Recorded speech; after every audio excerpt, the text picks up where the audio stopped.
रामनामामध्ये तल्लीन होऊन सर्व भारतवासियांना आस लागली आहे ती अयोध्येच्या राम मंदिरात प्रभू श्रीराम विराजमान होण्याची।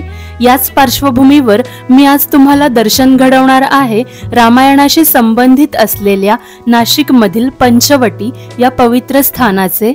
नमस्कार, मी स्नेहा प्रवास या आपल्या यूट्यूब चॅनलवर तुम्हा सर्वांचे पुन्हा एकदा मनापासून स्वागत आहे।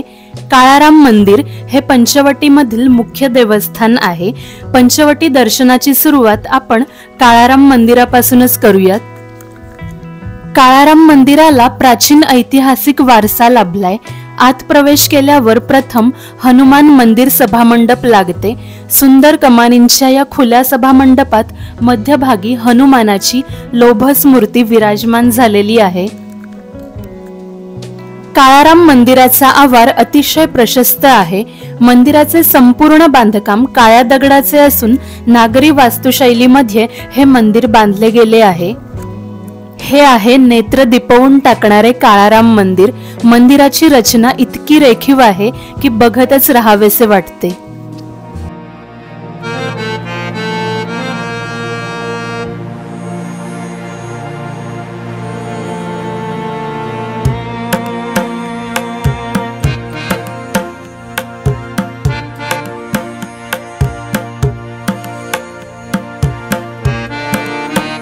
गाभाऱ्यात श्री राम लक्ष्मण सीता यांच्या काळ्या पाषाणातील सुंदर मूर्त्यांचे दर्शन घडते।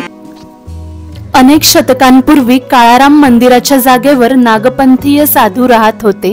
त्यांना गोदावरी नदीच्या पात्रात राम लक्ष्मण सीता यांच्या काळ्या पाषाणातील स्वयंभू मूर्त्या सापडल्या।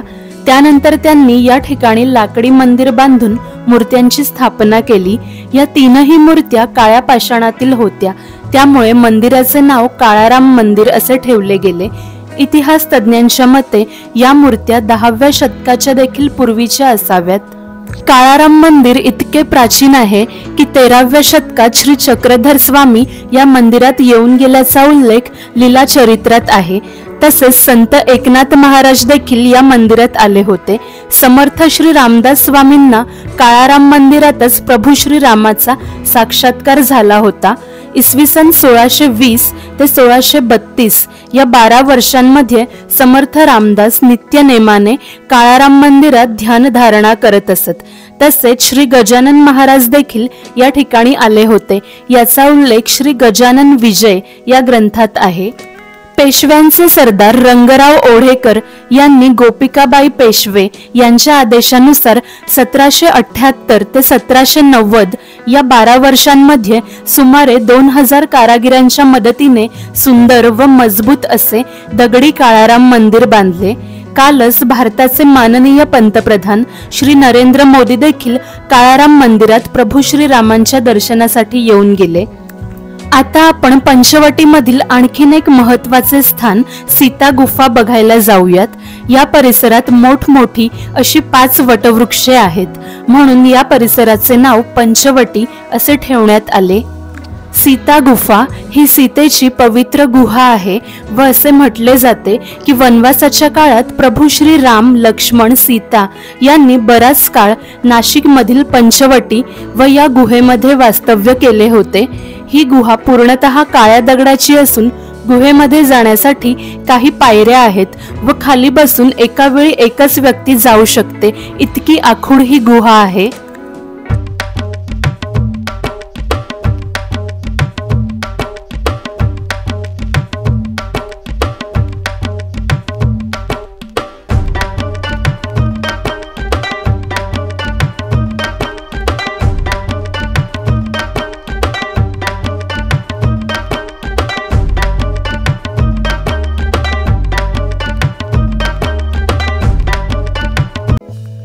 गुहेमध्ये राम लक्ष्मण सीता यांचे दर्शन आपल्याला घडते। तसेच या गुहेत सीतेने स्थापन केलेले शिवलिंग देखील आहे। सीता माता याच शिवलिंगाची नित्यनेमाने पूजा करीत असे। नाशिकमध्ये जसे प्राचीन काळाराम मंदिर आहे तसेच 2 गोराराम मंदिरे देखील आहेत। त्यापैकी हे एक गोराराम मंदिर आहे, परंतु मंदिराचे डागडुजीचे काम चालू असल्यामुळे मूर्त्या बाहेर ठेवण्यात आल्या आहेत। या ठिकाणी 1 रुपये एंट्री फी देऊन तुम्ही हे प्रदर्शन बघू शकता। पंचवटीत याच परिसरात रावणाने सीतेचे अपहरण केले होते। सुंदरसे टुमदार श्री हरिहरेश्वर महादेव मंदिर या ठिकाणी आहे। आता आपण आलोय श्री काट्या मारुतीच्या दर्शनाला। या मंदिरात 11.5 फुटाची उंच स्वयंभू हनुमानाची मूर्ती आहे। हे आहे श्री लक्ष्मीनारायण मंदिर। कुंभमेळ्यादरम्यान साधू या मंदिरात देखील दर्शनासाठी येतात। आता आपण चाललोय तपोवन येथील श्री लक्ष्मणाच्या मंदिरात। शेषनाग अवतारातील लक्ष्मणाचे हे भारतातील एकमेव मंदिर आहे। आत प्रवेश केल्यावर प्रथम भल्या मोठ्या गणपती बाप्पाचे दर्शन आपल्याला घडते। याच परिसरात लक्ष्मणाने शूर्पणखाचे नाक कापले होते। नाकाला संस्कृतमध्ये नासिका म्हणतात। यावरूनच या शहराला नाशिक असे नाव पडले। गाभाऱ्यात शेषनाग अवतारातील लक्ष्मणाचे दर्शन आपल्याला घडते। सभा मंडपात मधोमध स्वयंभू हनुमानाची मूर्ती आहे। आता आपण आलोय रामकुंडाजवळ। गोदावरी नदीच्या पात्रात रामकुंड हे पवित्र तीर्थस्थान येते। रामकुंडामध्ये आपण जाऊयाच, पण त्यापूर्वी रामकुंडाजवळील काही मंदिरांचे दर्शन आपण घेऊयात। हे आहे प्राचीन नारोशंकर मंदिर। पेशव्यांच्या काळात नाशिकचे सरदार नारोशंकर राजे बहादर यांनी 1747 मध्ये हे मंदिर बांधले। मंदिराचे बांधकाम काळ्या दगडाचे नागरी वास्तुशैलीतील असून खूपच सुंदर व रेखीव अशी मंदिराची रचना आहे। मंदिरावर विविध देवदेवतांच्या मूर्ती कोरण्यात आलेल्या आहेत। मंदिराच्या घुमटाच्या आतील भागात देखील अनेक देवदेवतांची शिल्पे आहेत।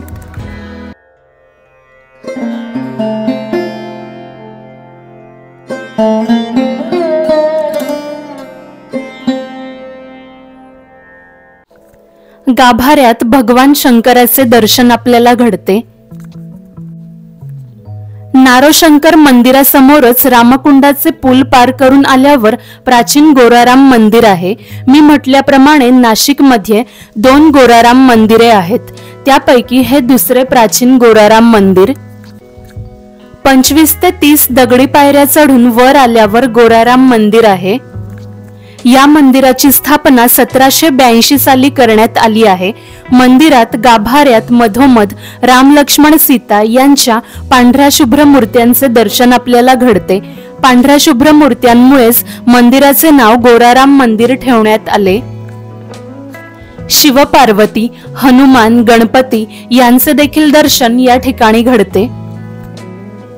गोराराम मंदिराजवळून रामकुंड व सभोवतालच्या परिसराचे सुंदर दृश्य दिसते। गोराराम मंदिराशेजारीच आहे हे श्री निळकंठेश्वर महादेव मंदिर। गाभाऱ्यात पांढऱ्या शुभ्र नंदीसमोर पांढऱ्या शिवलिंगाचे दर्शन आपल्याला घडते। प्रभू श्री राम व लक्ष्मण गोदावरीच्या याच कुंडामध्ये स्नान करत असत, त्यामुळे हे रामकुंड खूपच पवित्र मानले जाते। हा लहानसा पूल पार करून रामकुंडाच्या दुसऱ्या टोकाला आल्यावर भल्या मोठ्या दुतोंड्या मारुतीचे दर्शन आपल्याला घडते। त्यापैकी एका बाजूला हात जोडून उभ्या हनुमानाचे दर्शन आपल्याला घडते।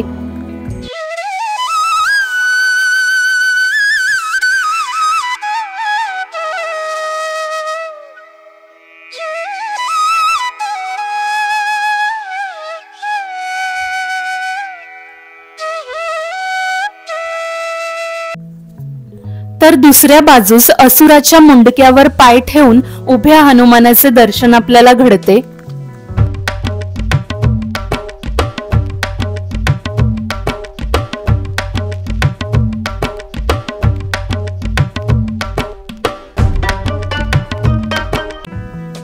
रामकुंडाजवळच प्राचीन श्री कपालेश्वर महादेव मंदिर आहे। काही पायऱ्या चढून वर आल्यावर गाभाऱ्यात स्वयंभू शिवलिंगाचे दर्शन घडते। या मंदिराचे वैशिष्ट्य असे आहे की हे भारतातील एकमेव शिवमंदिर आहे जिथे महादेवासमोर नंदी उभा नाही। यामागील कथा या ठिकाणी लावण्यात आलेली आहे। व्हिडिओ पॉज करून ती तुम्ही वाचू शकता। सूर्यास्ताच्या वेळी रामकुंडाचा सुंदर नजारा मी आता तुम्हाला दाखवणार आहे। खूपच नयनरम्य नजारा या ठिकाणी दिसत आहे। रामकुंडातील पाणी खूपच स्वच्छ असून इथे स्नान केल्यास पापांचा नाश होतो असे मानले जाते। कुंभमेळ्या दरम्यान साधू रामकुंडामध्ये देखील स्नानासाठी येतात। दिवे व फुले तुम्ही रामकुंडात अर्पण करू शकता। गंगा नदीला जितके महत्व आहे तितकेच महत्व गोदावरी नदीला देखील आहे। या ठिकाणी पिंडदान, अस्थि विसर्जन अशा धार्मिक क्रिया देखील केल्या जातात। पंतप्रधान नरेंद्र मोदींनी काल रामकुंडावर जलाभिषेक केला होता।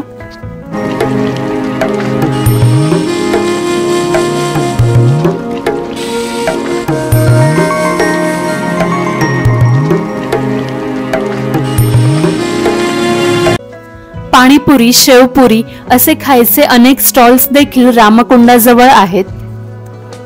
पावलोपावली मंदिरे असलेले नाशिक मधील हे पंचवटी दर्शन।